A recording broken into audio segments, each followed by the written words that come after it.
Hi, this is Julie, and at the time of this recording, I recently celebrated a birthday along with the podcast.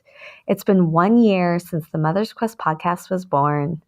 If Mother's Quest has made a difference for you this year, I invite you to visit mothersquest.com and pay a gift forward in some way, whether that's making a contribution to Mother's Quest and becoming an official patron, sharing a favorite moment through a message using the SpeakPipe tool, or making a donation to Mothers Against Police Brutality, whose co-founder was featured in episode number 33.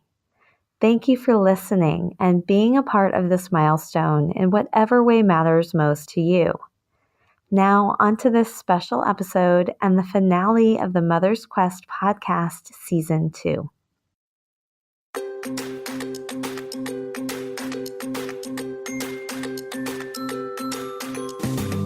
Hi, and welcome to Mother's Quest, a podcast for moms like me ready to live our own truly epic life. I'm Julie Neal, a life and leadership coach, community builder, writer, and mom to 2 high-energy boys who challenge me to grow into my best self. I'll be right there. Where was I? In the months leading up to a big milestone birthday, I decided it was time to stop sidelining my dreams and realize that I'm the hero of my own journey. I knew I didn't want to do it alone, so I created this podcast to learn from other moms on their own quest, so their words of wisdom and lessons learned could help light the way for mine. I created this podcast for myself. Come along with me, and you'll find some treasures of your own. It's a joy and honor to bring this final episode of Season 2, episode number 34, with my own mother, Fran Lieberman, and her dear friend, Sandy Klasky, who are celebrating their book club's 50th anniversary. I couldn't think of a more special way to close this season than reflecting with 2 women who are mothers and grandmothers on the lessons of their epic lives across decades, how they've passed on values of social justice to their children and grandchildren, the power of friendship, and of shared experiences like reading books together to build community. Before I share more about what we discuss in this episode, I want to introduce Emily Cretella of Mother Hustle with this episode's dedication.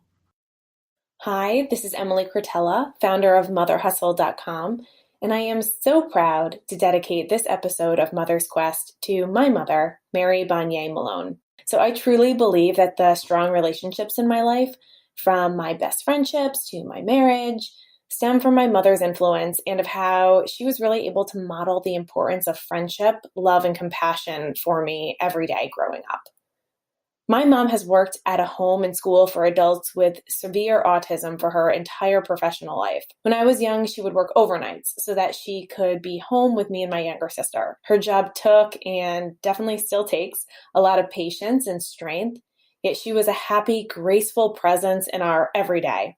She was and still is also really creative. She would take basket weaving classes, and she knits, and she sews, and she makes beautiful and fun things. My mom also prioritized friendships, and she still gets together with her best friends from high school, 2 of which are my godparents. When I was young, she would sometimes go on girls' trips, and she'd leave little gifts and notes for my sister and I to open each day while she was gone. All of this just really showed me that mom is still her own person. She still has her own life, her own friends, her own hobbies, her own career, outside of me and my sister and my family. She found the time to make it all work, and I never felt like we came second. So as I now work to build my own family-focused business, I always think of my mom and the life and family she has built in complete admiration. I feel so lucky to have grown up with the ultimate mother hustle role model right under my own roof as my own mom. So thanks, Mom.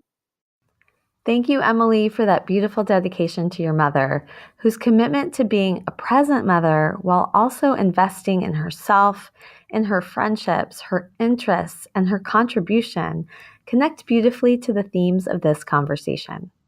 In this episode, we talk about what shaped my mother and Sandy as they emerged from the stable years of the 40s and 50s into the tumultuous times of the 60s and 70s. The ways they sought to have impact beyond their family as women when there were fewer opportunities open to them. How they invested in their own interests and friendships while raising their children. And looking back now, the wisdom and advice they would offer to their younger selves. The 50th anniversary of their book club and how it's been one of the most important constant in their lives is a thread we weave throughout the episode.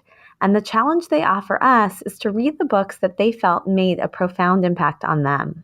They share the reason behind the success and longevity of their book club and friendship, and also some snapshot moments from across the years that they will always remember. Stay through to the end for a funny blooper reel, capturing some behind-the-scenes moments of what it took to persevere through the challenges to record the podcast episode. It was a testament to the power of what's possible with today's technology, how different that is from what they grew up with, and to holding a growth mindset no matter what your age. The episode marks the end of Season 2 and the start of some time off from podcasting for me until Season 3 begins in February. If you haven't already, be sure to subscribe and join the email list so you'll get updates when the Season 3 begins. And if you want to stay connected through the break, join the Mother's Quest Facebook group, where I will continue to share resources, favorite episodes from past seasons, and personal reflections. I loved the perspective and inspiration that shines through this unique conversation on the podcast, and I hope you will too. So get comfortable, pour yourself a cup of tea or coffee, or maybe a glass of wine, and settle into the wisdom from these two lifelong friends. I'm Julie Neal, and this is Mother's Quest. Hello, Mom and Sandy. Welcome to episode number 34, the last official episode for Season 2 of the Mother's Quest podcast. Hi, Julie. Hi, Julie. I'm so excited to have both of you on for this conversation. And just, it really is amazing. It took a lot of coordination. I think both of you have not had the experience yet of using some of this technology. And I think it is just a testament to your grit and perseverance that we're all here. That's all working perfectly. And I'm just so excited to have this conversation with you. You made it happen, Julie. What we're going to do, first of all, I like to share why I had you on the podcast. Every guest I invite for a different reason. And as I was thinking about how I wanted to close this season, last season I ended with an episode with my son, Ryan. And I just immediately thought I've been wanting to have you on the podcast, Mom. And when I was thinking about what is something really unique and special that I've observed about your life, I thought about your book club and the incredible community of women that have been a part of that. And then I remembered that you said that this is the 50-year anniversary of that book club, which is just remarkable.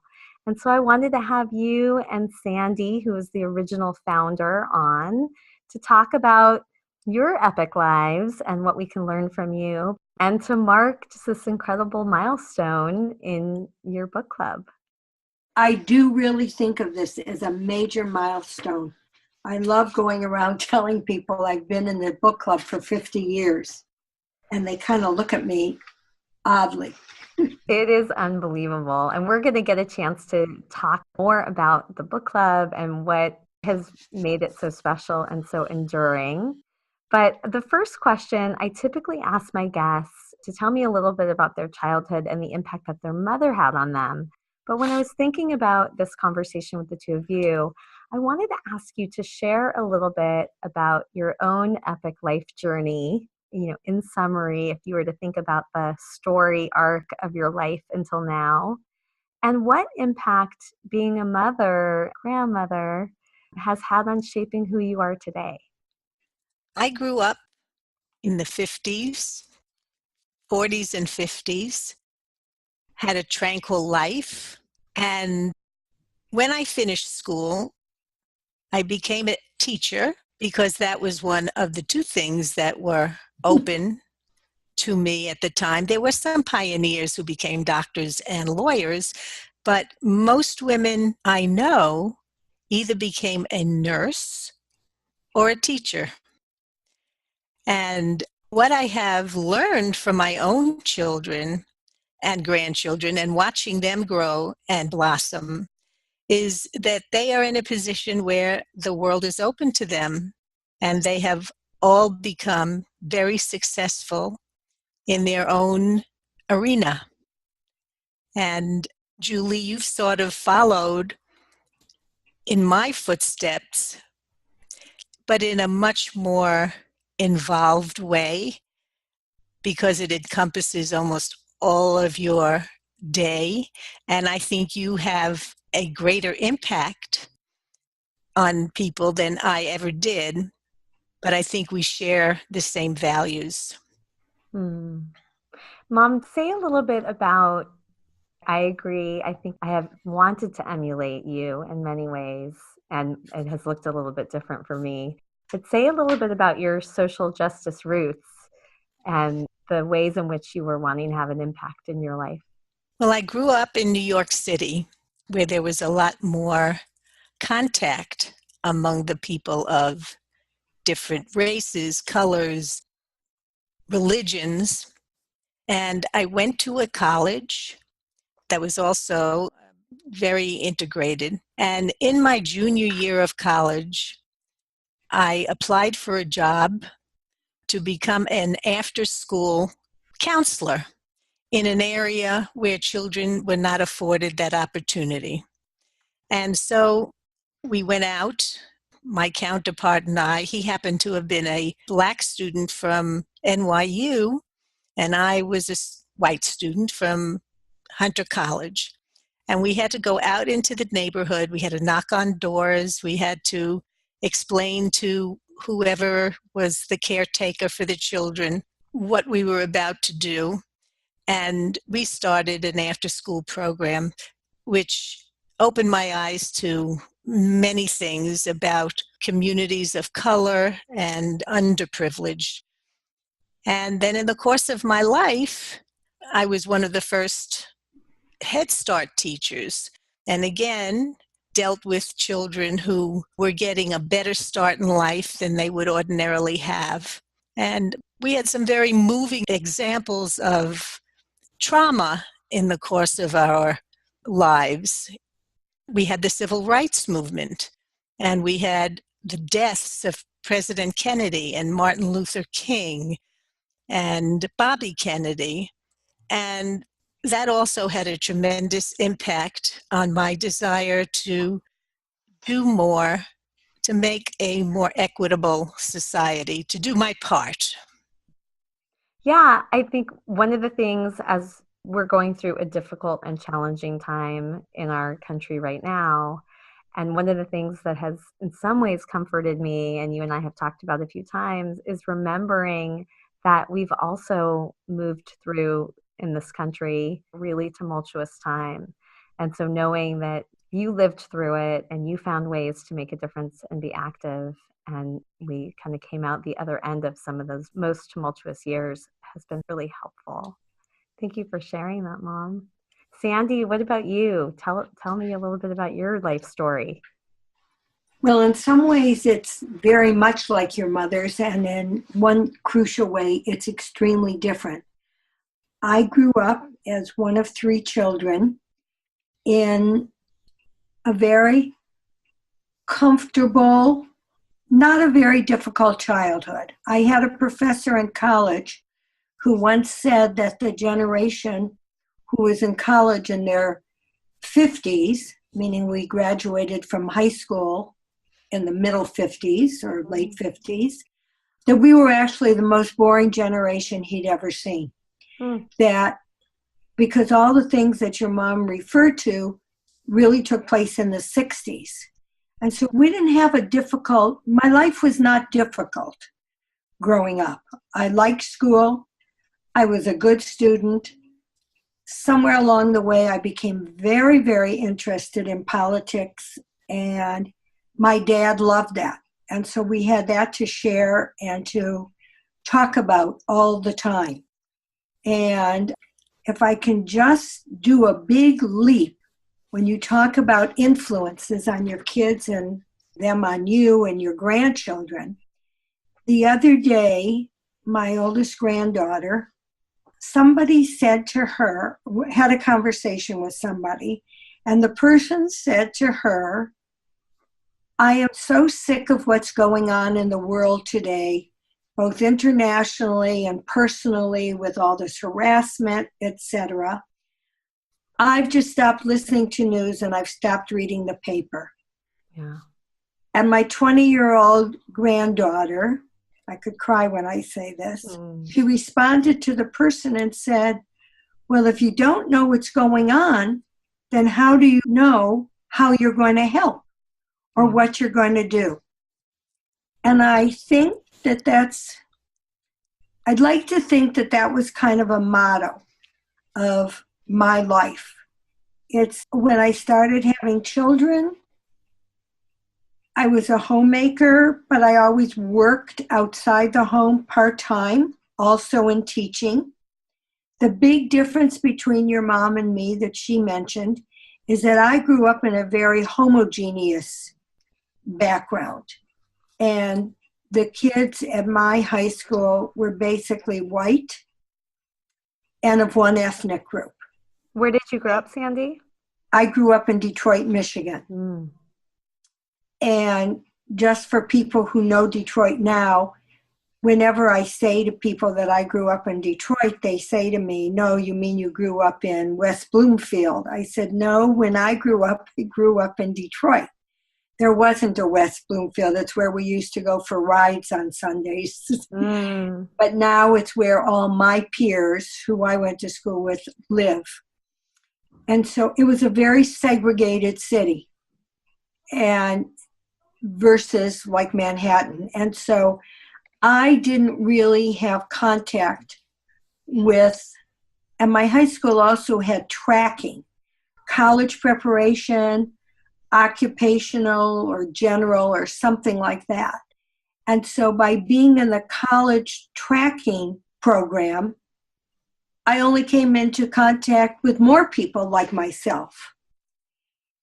And it wasn't until the busing days that I really became very acquainted with other communities and had a job that did exactly similar to what your mom would go out. A white person would go out with either a Hispanic or a Black person, and we would go to different neighborhoods and different schools and try to convince people to accept the idea of busing. I won't go off on a tangent that it really didn't work.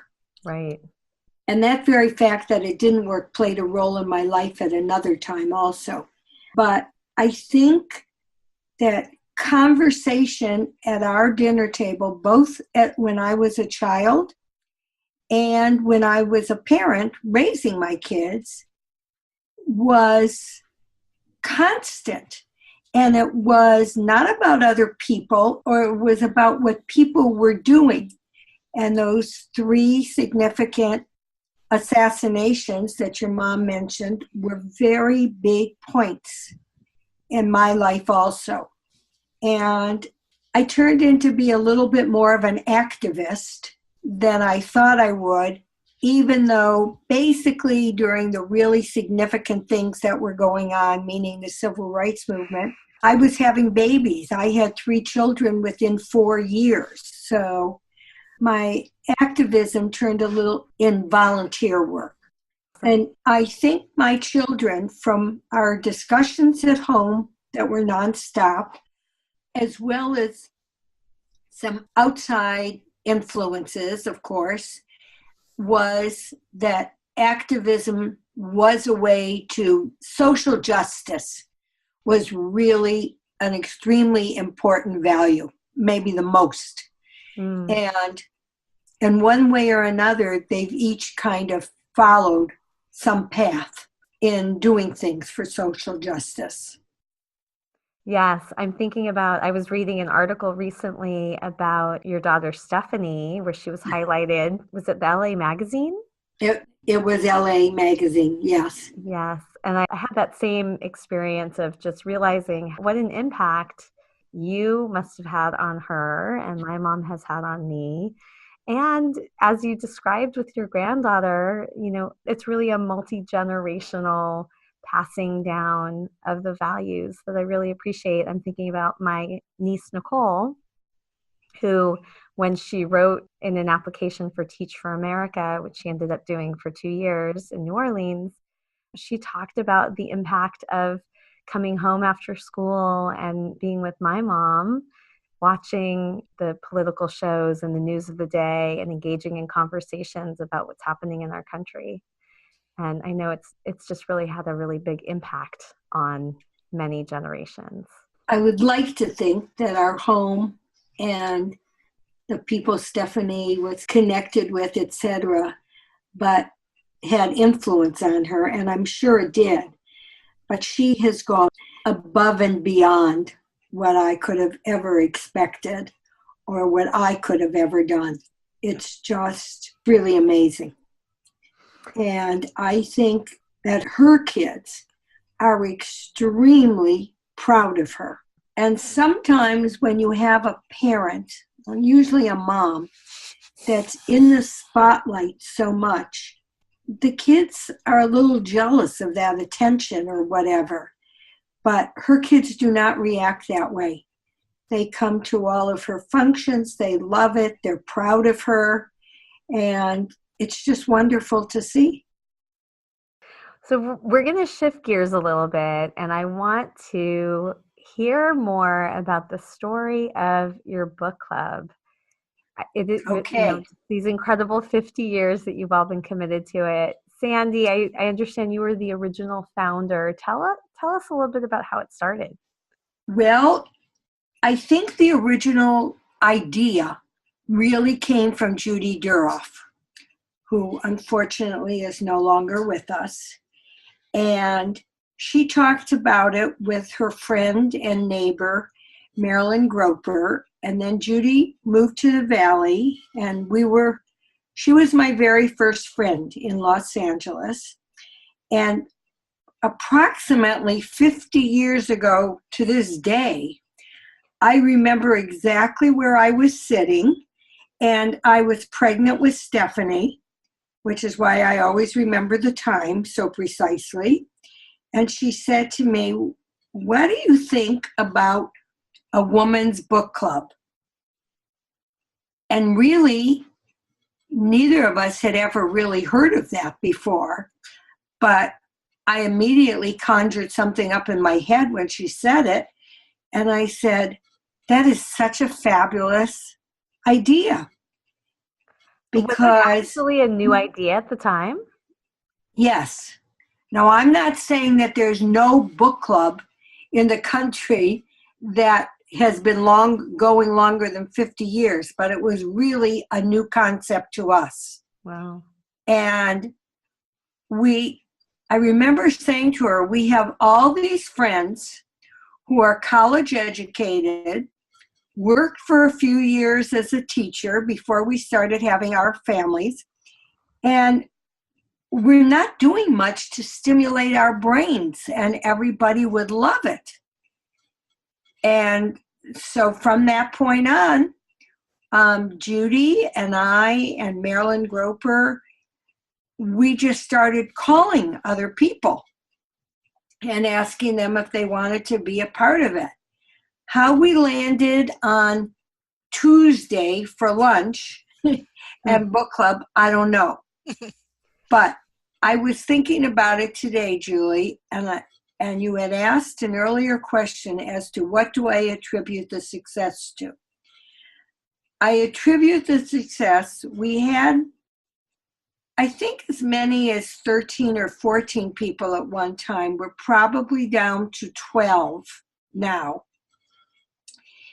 And it became equally as important to every member. Unless you were deathly ill, a child was deathly ill, or were on a trip, nobody ever missed book club. Nobody made an alternate plan on that day to go somewhere else or do something. We all took it very seriously. And we started out using a Brandeis University syllabus. And for about 6 years, we used that syllabus until we had read all the books in it. And then we decided that we would just come up with our own books from book reviews in the paper, in the New York Times, or wherever. The other very interesting decision we made is that we self-led. We never hired a person to lead the book club. And many of us had taught great books when our kids were in public school, and we knew how to ask open-ended questions, and we knew how to do the research on things. And it just became a huge success that it was everyone's favorite day of the month.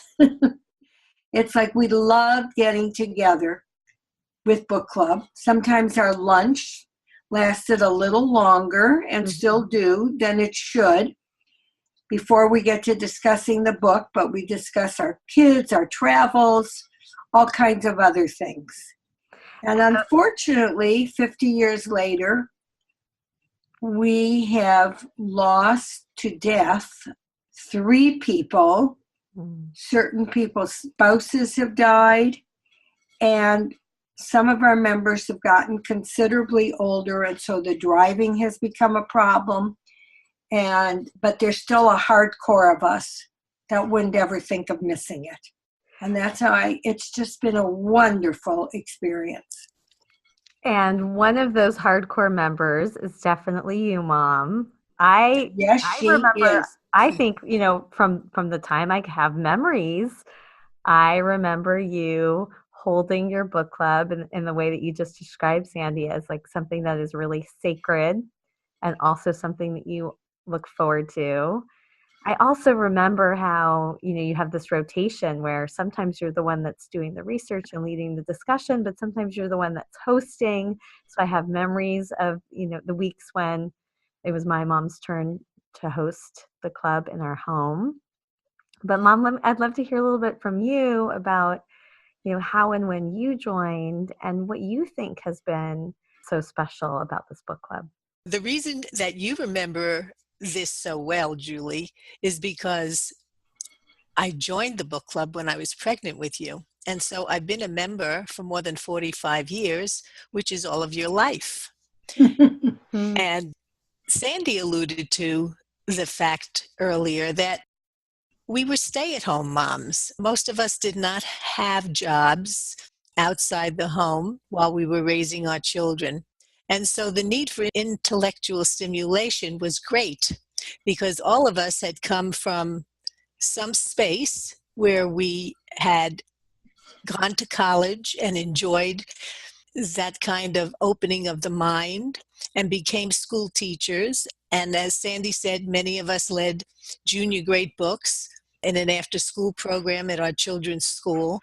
And so it was stimulating not just to be a part of a book club with very intelligent women, but to also do the research. In a way, it was a little like going back to school. And so those are the memories I have of why I enjoyed it so much years ago. And then you bond with all the people who are in it. They mean so much to you. You share all the joys and the sorrows through the years. And I think the most important thing, as Sandy said, we're all committed to the book club. People read the book. There are lots of book clubs where people come, they didn't like what they read, they enjoy their lunch or their tea and coffee and prefer to just talk to each other. And that's okay too, but that's not a book club. Julie, one of the things that you can't begin to appreciate, nor can Stephanie, and I was pregnant with her, is that we didn't have computers in those 50 years ago. Oh, God, yes. And so doing the research was a very big deal. I remember going to Cal State Northridge and using their library and really looking up material like I did in college. Yeah. Right. Microfiche. That's right. And we could, running things off on a Xerox machine. And it is simple now compared to what we used to do. I have memories of going to the library with you, Mom, and looking, spending time looking things up. Well, I want to shift gears. First of all, I just really appreciate hearing, how seriously you took the book club at its inception and how, the high standard that you hold, the rigor that you hold around reading the book, researching, having engaging discussion about it still endures today. I want to shift gears a little bit and talk about, you've mentioned that there have been many moments, highs and lows through these years together. I often talk on the podcast about something called an epic snapshot moment in our lives. Those kinds of moments that you can just remember so clearly, or sometimes it's something that just fills you with so much joy and gratitude that it feels like that moment is bottled in time. I'm really curious if there are a few epic snapshot moments when you look back on those 50 years that come to mind, some really special moments in your book club.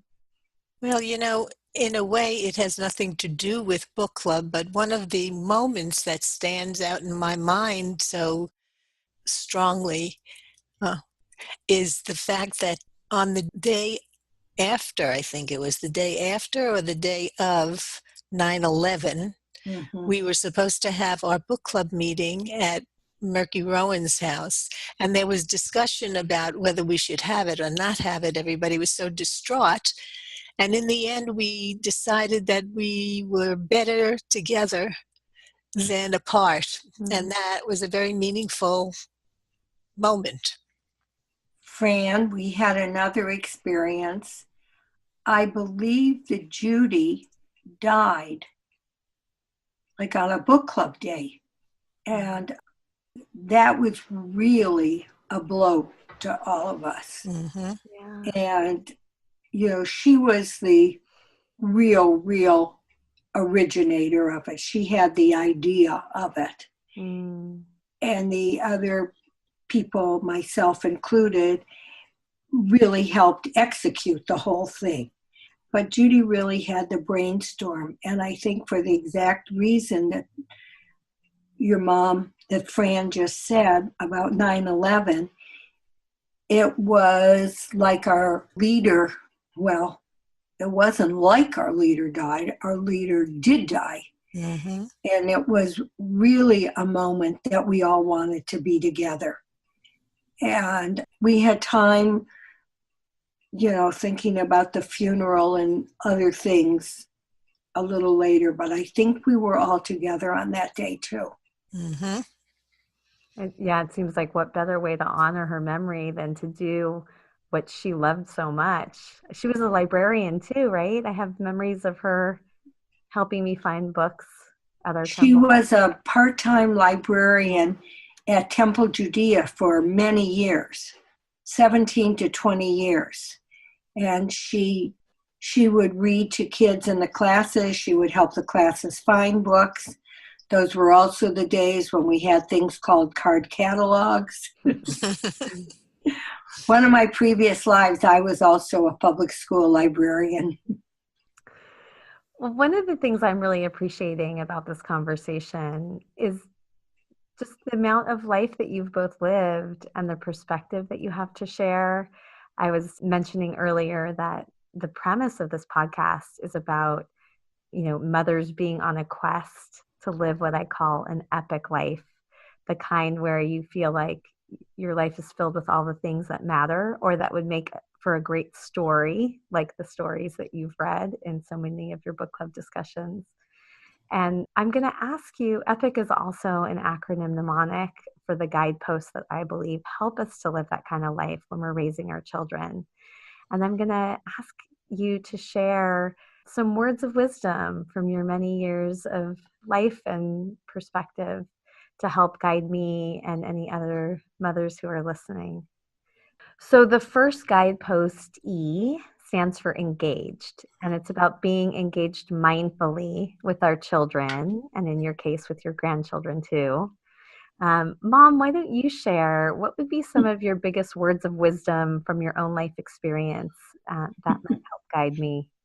Well, I think the fact that I had interests outside of the home was helpful, not only to my own happiness, but I think I included you in a lot of the things that we did. When Karen was little, I was part of a community action group, and it was right after the death of our president and Martin Luther King and Bobby Kennedy. And we formed this group actually through the North Valley Jewish Community Center, which was, I would say, our home away from home. And I think you felt that way too, Julie, right? I did. And we did a lot of good things through that group. We had meetings with our counterpart in Pacoima where we shared information and feelings, which I think were very helpful. And we, in those days, there were box boys. They were called box boys in supermarkets. And I recall that we were kind of instrumental in getting these box boys an increase in their salary and the ability to move up. And your sister Karen often marched on our picket lines. And I know that you and Debbie have wonderful, fond memories of the Jewish Center plays that we did, some of which you were in, and even the ones you weren't in.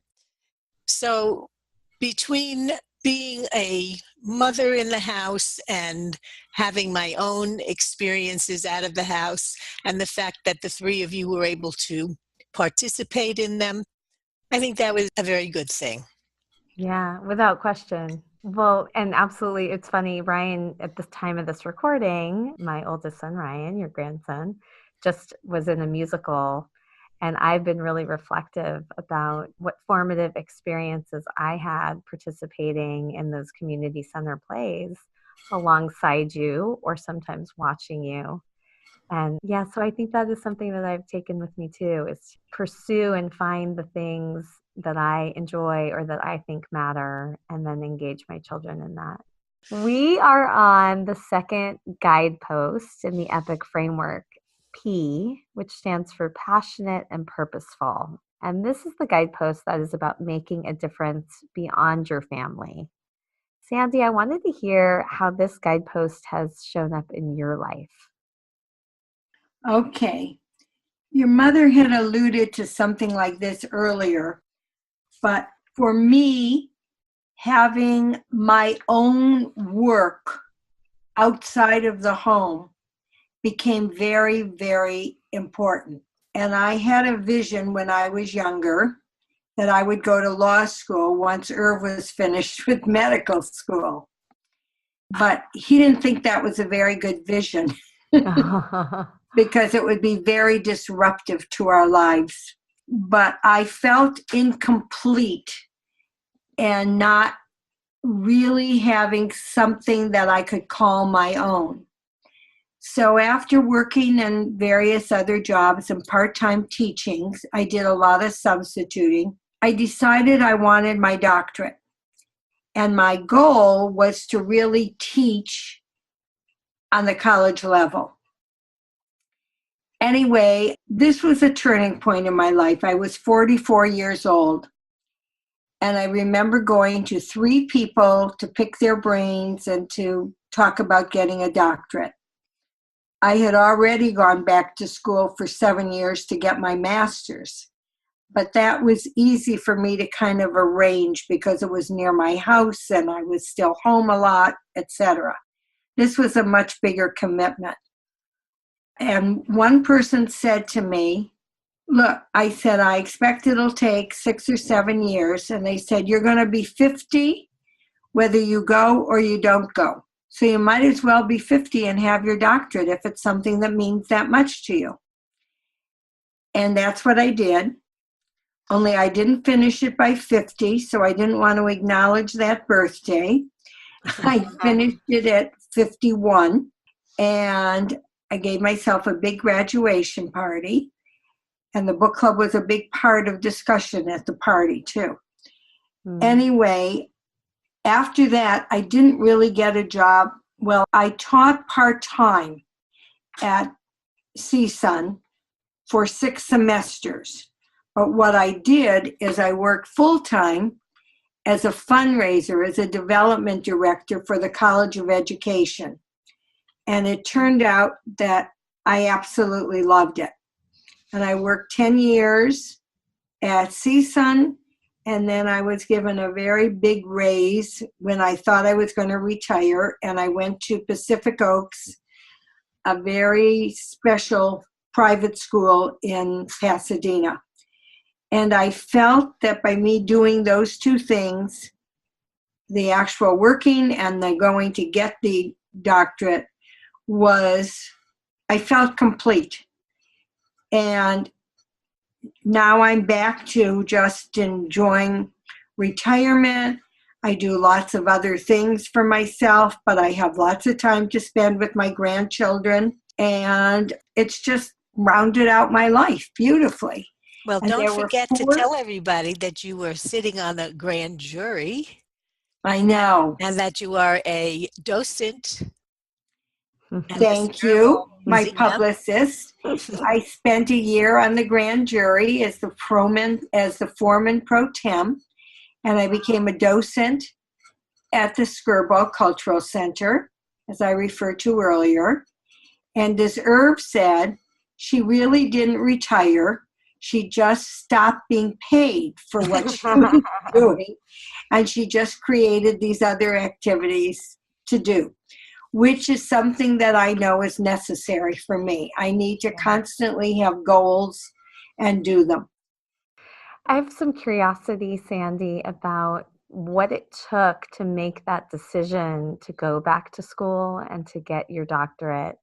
What do you think was the final impetus for you to choose following that desire of yours? Because I think many people listening could relate to this idea of, like, I call them like the whispers, these things that nag at you of something you always wish or thought you should do, and we often don't answer them. So what do you think it was that caused you to finally say yes to that? I think in my much younger days, I always loved school. I always loved being on a campus. And I used to have this fantasy that I would marry a professor. And then as I got older and I married a physician, I thought, I'll be the professor. And it was just something gnawing at me that I wanted this special academic accomplishment for myself. Yeah. And the bonus was really that I had such a great experience for 14 or 15 years at the 2 schools, that I worked at. And the impetus was so great, I don't think I felt complete until I really earned my doctorate. Even though I always had worthwhile activities that I was doing, et cetera, I really think that's the thing that made me feel very complete. One thing I'm struck by right now is the creation of Mother's Quest, and this podcast in many ways was a similar process for me of this, something that had been nagging at me, something that didn't feel complete, a way in which, even though I had a really wonderful life, I didn't feel like I was living what I would call now my epic life. And it was something about my 45th birthday, which is not far from where you were when you were making changes, that caused something to shift. So I've started to call this time in my life my midlife renaissance. That's beautiful. I guess that's what I had. It's interesting. But that's a wonderful metaphor. Well, I want to move to the next guidepost, which is I. It stands for invested in yourself. And Mom, this is something I've really admired about you, are all the ways in which you have nurtured yourself and your interests. What would be your words of wisdom about this guidepost for me? Well, in a way, I think you've answered it for yourself. And that is to listen to your heart and the things that bring you satisfaction and be lucky enough to be able to do them. Sometimes, if you're a married person, it takes a willing spouse to share the household and family chores. And if you're lucky enough to have that kind of cooperation, then it makes it a little easier to go out and follow your Absolutely. heart and do the things that make you feel like you've done something worthwhile or fill some void that's within you that gives you pleasure. Right. And what would you say for you were the choices that you made throughout your life that filled you? Well, I was always interested in acting, and our North Valley Jewish Community Center had a wonderful group of people, and we did plays in the winter, and in the summer we did big musicals in our outdoor amphitheater. We had a very active political group, and we did what I thought were some helpful things along the way to make life better in this world. And then, of course, the book club, which gave me great pleasure and satisfied that intellectual need. And I still really appreciate, when you and I talk almost every day, sometimes more than one time a day. And almost every time I'm talking to you, there's something that you're on your way to do. It's some lecture or, going to Montecito to hear, young, what is it, jazz musicians that you go to. That's one of your favorite traditions. Yeah, it's all kinds of music. It's usually piano and violin. Yeah, and just like And I do speaking, that with her too. you Yes, do that we're a team. together. So I just really appreciate how you have so many varied interests and you seek these things out. And you also do them in community, as you just mentioned, the two of you are a team. The next guidepost, C, stands for connected. And it's about being in community on our journey. Sandy, maybe you can close out our words of wisdom on the EPIC framework with what you think are the biggest pieces of advice you have about finding and sustaining those connections. It's interesting that you asked that because I just had a very long conversation with somebody who, her second marriage, she was married to somebody who was 20 years older than she. And of course, he died and in his late 80s, which is normal. And she's just like 70. And she is so lonely. And she said to me, "You have such a large group of friends and you're involved in so many things. I'm never going to say that it's easy to lose a spouse when you've had a wonderful marriage. But our group, and in the largest sense of it, your mother's got the same thing, only in two different cities, is very, very fulfilling. It's also filled with a tremendous amount of responsibility and time. And I'm seeing it more and more as our friends are getting older and older. But it's a very enriching experience to have these friends to do things with, to travel with, to still be playful when we're in our late 70s and 80s. And I just think that keeping yourself as involved in whatever area it is that makes you feel good. And of course, there's a lot of losses. I mean, you don't remember the things as well as you should have. If you were athletic, you usually have slowed down, you get more tired. you're usually more tired than you used to be. It's like our kids are all in their 50s now. And we kind of, in my head, I sort of think that's my age. Well, I know it's not. But I just think that the key to everything is to keep yourself involved and to keep connected with other people who are like you, who are different than you, but who you adore being with. I love that. And I will say that Sandy is one of the most wonderful people who has nurtured that kind of loving community. And those of us who are friends with her are very grateful. Thank you, Fran. The question that's coming to my mind now, before we move to the last part of this conversation, I'm wondering if you looked back to your younger self. So let's say maybe your 40-year-old or 45-year-old selves. What do you think you would want to tell that person now, given the perspective that you have?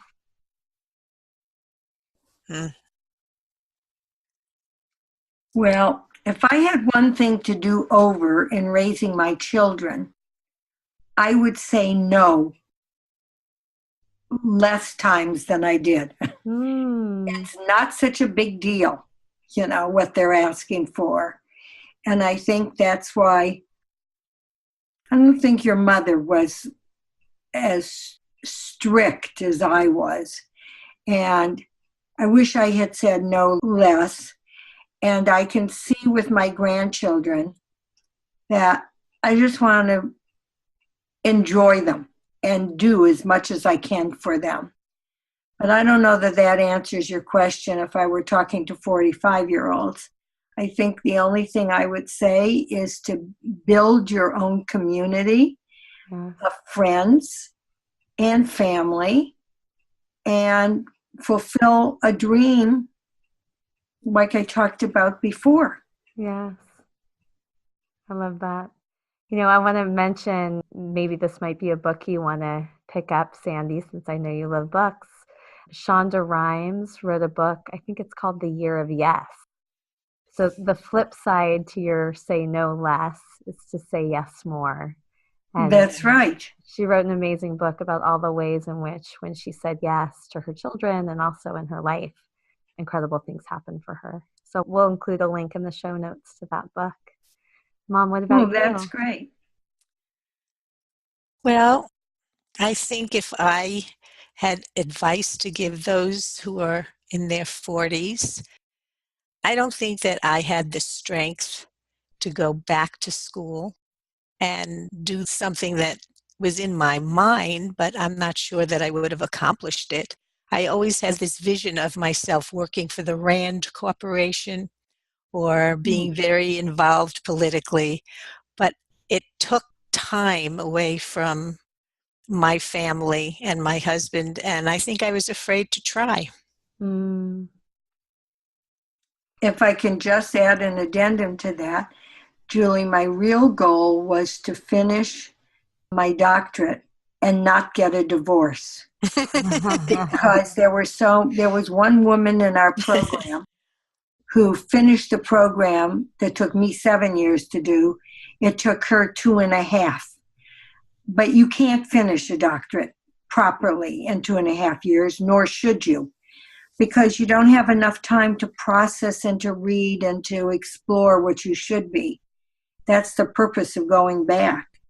And sure enough, she was divorced after 2.5 years. I mean, it's like your mom said, there's just so much of us. You can't maintain a family and a spouse and school at that intensity and make it all work. And so, given all of that, Mom, then what is your advice? It is to listen to your desire, or it's to, how do you navigate? I think you have to make a choice. If my desire was as strong as Sandy's, I guess I would have figured out a way to do it. But I think I was afraid to try. So I would say, listen to your heart. And if it's something that's that important to you, then go after it. Yeah. As I think you are right now. I think it's fabulous what you're doing, Julie. Thank you, Sandy. Really fabulous. Well, I'm excited mostly because I love being able to share conversations like these with other people. First of all, I love to have it for myself. I always feel like I'm just soaking in all the wisdom, and this tonight was a special conversation. But I also love that I can offer it to other people and to those who I have, to each of you to give you the space to reflect. It feels like generosity all around. So before we move into the final acknowledgments, which I feel like I've already begun, I want to give each of you a chance to give me a challenge. This is something everyone I bring on the podcast does. But, to close the theme of the celebration of your 50 years of book club, wanted to ask each of you to share one book that you read in your club that really made a lasting impression on you and that you think that I should read to support me in living my epic life. That's a wonderful question. Fran, do you want me to go or do you want to go? I'll go first. Okay. I thought about the books that we have read over the years, and there are so many to pick from. Mm-hmm. But I thought in terms of mothers and children, I thought the book Room by Emma Donahue would be something that would be worthwhile for you to read, for any mother to read, because it deals with the incredible love that a mother has for her son and the way she nurtured him and kept him safe under the most horrendous circumstances. So I think you'll get something out of that reading. I saw the movie and I was incredibly struck by it.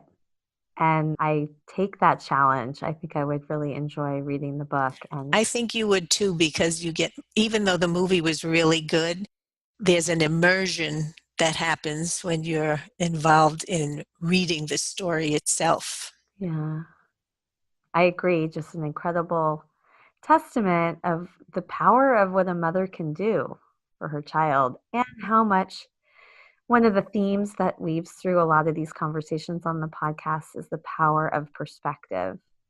And that's something that really struck me when I watched the movie, how, she made a choice to envision their life together as one that could still be rich and meaningful, even given all of the horror and constraints of it. So I look forward to reading that. Thanks, Mom. Sandy, which one do you recommend for me? Well, number one, I want to underscore that I think your mother happens to be an incredible mother. But I would agree with, and I would agree with everything that she said about the book Room. Mine is totally different than that, even though I would put that real high on my list also. The book that has stayed with me forever is The Things They Carry by Tim O'Brien. And it's a book about the Vietnam War. And we lived through the Vietnam War. We were in the Air Force, and Irv did all the examinations on the people who went off to war during those years. Wow. And I was very interested in following, because I always liked to follow politics, et cetera, et cetera. But reading that book gave me a feeling that, without really knowing, because you can never really know unless you're in their footsteps, but really knowing what it was like to be in that war and what damage it does to people emotionally and mentally. Hmm. And we understand much more of it today than we did after Vietnam. And those were and something about Tim O'Brien's writing just made me feel as though, I remember saying at book club that day, this is the first time I really feel I understand what people went through during this war. I imagine there's parts of it that are the same in all wars, but in this war. Mm-hmm. And for some reason, it just has really stuck with me. And it saddens me, it really saddens me to realize now how insensitive and unprepared our country was for these soldiers coming back. Yeah. And they've suffered greatly.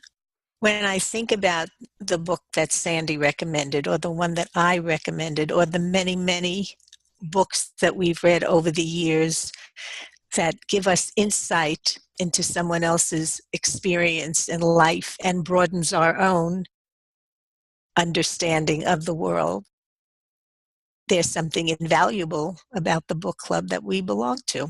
Mm. That's perfect. This is the time when we get to reflect on what our biggest takeaways are from this conversation. And I can start, and then I'll pass it to each of you.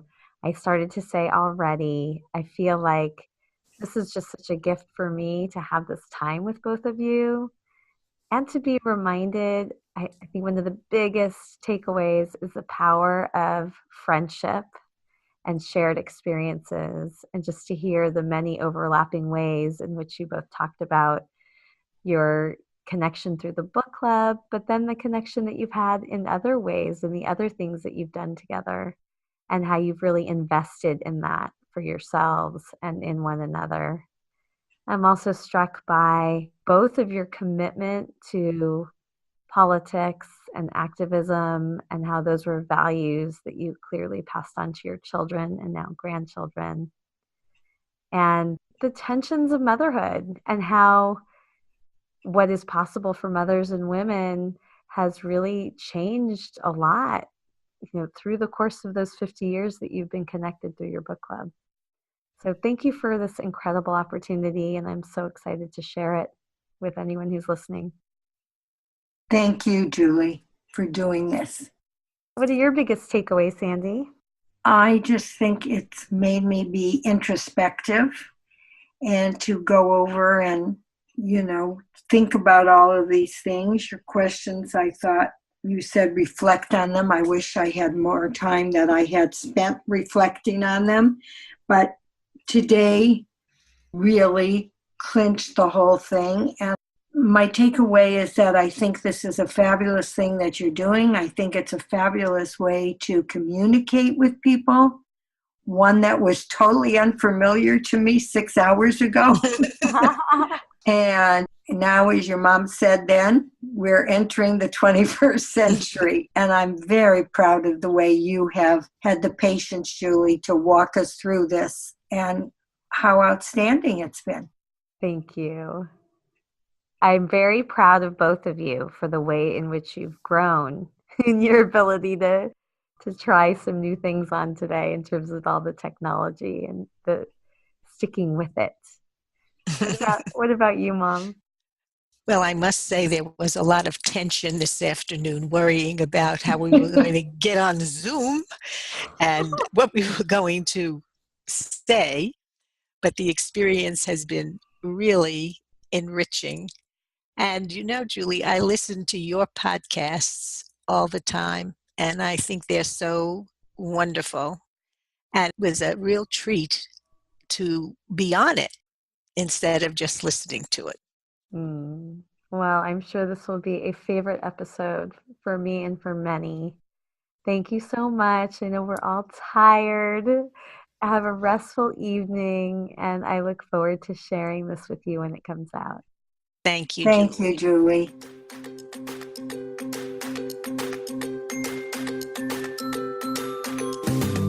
Thank you so much for coming along with me on this episode of the Mother's Quest podcast. I hope this conversation sparked something that will help you live your epic life.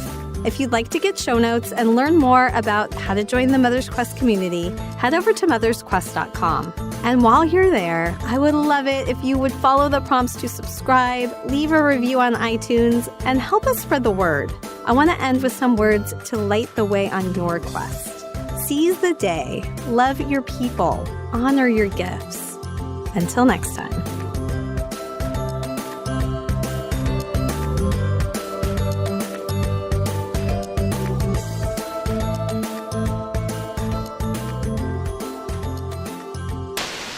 Julie, I don't don't know where to turn off my sound.